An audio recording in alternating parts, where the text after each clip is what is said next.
জিহ্বার আগের পিঠ করে তালুতে লাগবে, মোটা হবে, বাংলা আকার প্রকাশ পাবে না। র,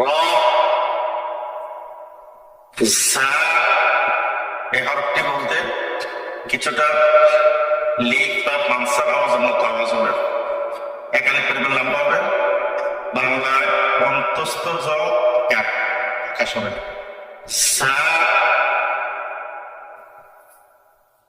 সে,